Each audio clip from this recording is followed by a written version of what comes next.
श्री राम ज्योतिष India YouTube channel में सभी ज्योतिष प्रेमियों का स्वागत है।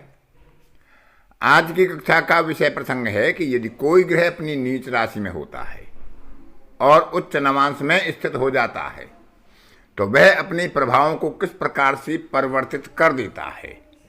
सामान्य रूप से ज्योतिषकारों का कहना है कि यदि कोई ग्रह नीच राशि में होकर भी उच्च नवांश में होता है तो उसके फलों की शुभता बढ़ जाती है और वह उच्चता के जैसे फल प्रदान करने लगता है। पिछली कक्षा में आपको बताया था कि उच्च राशि के स्थित ग्रह यदि नीच नवांशों में बैठते हैं तो उनका क्या प्रभाव होता है। तो उनके प्रभाव कमजोर हो जाते हैं, उनकी उच्चता कहीं समाप्त हो जाती है और वह अच्छे फल प्रदान नहीं कर पाते हैं। तो आज की कक्षा में उसके विपरीत नीच राशि और उच्च नवांश में स्थित ग्रहों के क्या फल होते हैं उस पर विचार करेंगे। जिस तरह उच्च राशि के ग्रह नवांश में नीच होकर अपना फल शुभता में छोड़ देते हैं, अशुभता की तरफ अपने फलों का प्रभाव देते हैं, उसी प्रकार से नीच राशि का ग्रह यदि उच्च नवांश में होता है तो उसके फल उच्च के सदृश माने जाते हैं। क्योंकि 3 या 4 ग्रह यदि उच्च राशि की होकर नीच नवांश में होते हैं तो व्यक्ति के जीवन को दुखों से और संकटों से भर देते हैं। उनके राजयोग, धन योग और सारे शुभ योग कमजोर पड़ जाते हैं। इसी प्रकार नीच राशि के ग्रह यदि उच्च नवांश में हों या स्वनवांश में हों तो वे भी अच्छा फल प्रदान करके व्यक्ति को सुख और संपत्ति प्रदान करते हैं और समृद्धशाली जीवन बिताने के लिए उसको सुख प्रदान करने में सहायक सिद्ध होते हैं। पीछे भी आपको बताया गया था कि स्थिर राशियों में उच्च और नीच नवांश होने वाले ग्रह अपने अलग नवांशों में नहीं विराजमान होते हैं, यानी उच्च का ग्रह नीच नवांश में नहीं जाता है और नीच का ग्रह उच्च नवांश में नहीं जाता है। जैसे चंद्रमा वृष राशि में उच्च होता है और वह नीच राशि होती है उसकी वृश्चिक, तो वृश्चिक राशि के नवांश में होकर वह वृष राशि में नहीं हो सकता और वृष राशि के नवांश में होकर वह वृश्चिक राशि में विराजमान नहीं हो सकता। यह एक अपवाद है। अन्य जो ग्रह हैं सूर्य, मंगल, बुध, गुरु, शुक्र और शनि वे नीच नवांश में होकर उच्च राशि के हो सकते हैं और उच्च नवांश के होकर नीच राशि में हो सकते हैं। तो पहले विचार करते हैं सूर्य के लिए। सूर्य तुला राशि में नीच राशि का होता है, लेकिन वहीं पर वह विशाखा नक्षत्र के प्रथम चरण में जब होता है तो मेष नवांश में अपने उच्च नवांश का हो जाता है। ऐसे व्यक्ति को सूर्यदेव राज्य से धन प्राप्ति कराने में सहायक सिद्ध होते हैं और सभी प्रकार के सुख, संपत्ति, ऐश्वर्य और गरिमापूर्ण जीवन, अधिकार प्राप्ति, सत्ता के अधिकार प्राप्त कराने में उसे सहायता प्रदान करते हैं। जब भी सूर्य की दशा, अंतर्दशा या प्रति अंतर अपने किसी मित्र या शुभ ग्रह के या किसी केंद्र त्रिकोण के स्वामी के दशा आदि में प्राप्त होते हैं। मंगल कर्क राशि में अपनी नीच राशि में होते हैं, लेकिन वहां पर वह आश्लेषा नक्षत्र के द्वितीय चरण में जब गोचर करते हैं तो मकर राशि के उच्च नवांश में स्थित हो जाते हैं। और जब नीच राशि का मंगल उच्च राशि के नवांश में होगा तो ऐसा मंगल जातक को नौकरी में और व्यवसाय आदि में प्रारंभ में कुछ बाधा अवश्य देगा, लेकिन बाद में उसे अच्छी सफलता प्रदान कराएगा। उसके पुरुषार्थ, उसके पराक्रम का उसे लाभ प्रदान होगा और उसे बंधु बांधवों से, मित्रों से भी सहयोग प्राप्त होगा और अपनी पद प्रतिष्ठा को अपने पुरुषार्थ से वह स्वयं हासिल करने में सक्षम होगा शुरुआती कुछ परेशानियों के बाद। अब विचार करते हैं विद्या और व्यवसाय के कारक बुध का। बुध गुरु की मीन राशि में नीच होते हैं तो उत्तर भाद्रपद नक्षत्र जो शनि का नक्षत्र होता है उसके द्वितीय चरण में कन्या राशि के उच्च नवांश में स्थित होते हैं। तो ऐसा बुध यदि किसी की जन्म पत्रिका में विराजमान होता है तो वह जातक को व्यवसाय में उत्तम धन लाभ की और सफलता की प्राप्ति कराता है। प्रखर बुद्धि का जातक को धनी बनाता है और वह अपनी बुद्धि के बल पर अपने व्यवसाय को निरंतर ऊंचाइयों की तरफ ले जाता है। हास्य विनोद से युक्त होता है और बाल सुलभ जिज्ञासा, किसी भी नई वस्तु को सीखने की उस व्यक्ति के अंदर बनी रहती है। वह नई नई विषयों को सीखने की इच्छा रखता है और अपनी बुद्धि प्रखर बुद्धि के आधार पर अपने व्यवसाय को अच्छा लाभ प्राप्त कर पाता है। यानी बुद्ध के गुण उसमें अच्छी तरह से सकारात्मक रूप में प्राप्त हो जाते हैं और उनके बल पर वह अपने व्यवसाय को एक अच्छा व्यवसायी बनकर सफलता हासिल कर लेता है।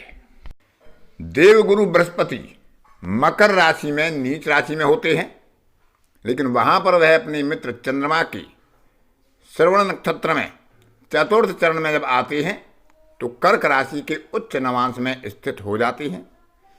गुरु जिनकी ऐसी स्थिति में पाए जाते हैं तो ऐसा गुरु जातक को शिक्षा में प्रगति देता है, सरकार से भी लाभ दिलवाता है, धन मान संपत्ति शक्ति प्रदान करता है। और भले ही वह नगर या ग्राम या किसी संस्था का प्रमुख हो या उच्च स्तरीय पर जो सूर्य बलवान होता है तो ऐसा व्यक्ति राजनीतिक क्षेत्र में पदार्पण कर विधायक सांसद आदि का पद भी प्राप्त कर लेता है और उसकी मंत्रणा शक्ति उसकी सलाहकार की शक्ति बड़ी उत्तम हो जाती है। यानी गुरु के जो कारकत्व हैं उनके लिए बलवान हो जाते हैं। पुत्र कलत्र आदि का मित्रों का बंधु बांधवों का अच्छा सुख ऐसे व्यक्ति को प्राप्त होता है जिनका नीच राशि का गुरु उच्च नवांश में स्थित हो जाता है। शुक्र यदि कन्या राशि में नीच होकर उत्तरा फाल्गुनी नक्षत्र के चतुर्थ चरण में मीन राशि के उच्च नवांश में होकर किसी जन्म पत्रिका में स्थित होता है तो अपने कारकत्वों के द्वारा जातक को पूर्ण सहयोग प्राप्त कराता है। ऐसा जातक कृषि में, कला क्षेत्र में, व्यावसायिक क्षेत्र में, ललित कलाओं में, अभिनय आदि में अच्छी सफलता प्राप्त करता है। क्रय विक्रय के व्यवसाय से उत्तम धन प्राप्त करता है। विपरीत वर्ग के या विशेषकर महिला वर्ग से ऐसे व्यक्ति को अच्छा सहयोग और सहायता प्राप्त होती है। वह महिला उसकी मित्र हो सकती हैं, पत्नी हो सकती हैं, माता या बहन हो सकती हैं या उसकी अधिकारी हो सकती हैं। उनकी उन्हें कृपा प्राप्त होती है, उनसे सहयोग प्राप्त होता है।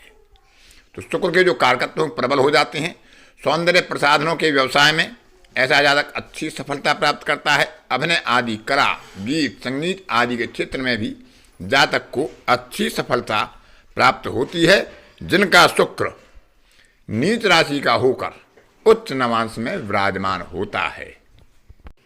अब अंत में विचार करते हैं शनिदेव का, जो मेष राशि में नीच राशि में होते हैं लेकिन अपने मित्र शुक्र के भरणी नक्षत्र के तृतीय चरण में तुला राशि के उच्च नवांश में विराजमान हो जाते हैं। शनि और मंगल ये दो क्रूर ग्रह हैं, ये नीच नवांश में होकर उच्च राशि के हों या उच्च नवांश में होकर नीच राशि के हों तो इनके प्रभाव मिश्रित होते हैं। पिछली कक्षा में भी आपको बताया गया था और पीछे भी मंगल के लिए बताया था कि मंगल यदि ऐसी स्थिति में होता है कि नीच राशि में उच्च नवांश में होता है तो प्रारंभिक बाधाएं अवश्य देता है लेकिन बाद में अच्छी सफलता देता है। इसी प्रकार से शनि का प्रभाव भी कुछ मिश्रित ही होता है, मिला जुला ही होता है। कहे प्रवासी बनाता है, घर से दूर भेजता है और घर से दूर जाने पर ही ऐसे व्यक्ति को सफलता प्राप्त होती है। अपने निवास स्थान पर उसे विशेष सफलता प्राप्त नहीं होती है लेकिन उसे शत्रु से, चोर से, रोग आदि से भय बना रहता है। तो इस तरह से नीच राशि के और उच्च नवांश में शनिदेव मिले जुले फल प्रदान करते हैं। इसी प्रकार मंगल भी मिले जुले फल ही प्रदान करते हैं। लेकिन जो शुभ ग्रह हैं यदि वो नीच राशि में होकर उच्च नवांश में हो जाते हैं तो अपने फलों की उच्चता को बढ़ा देते हैं।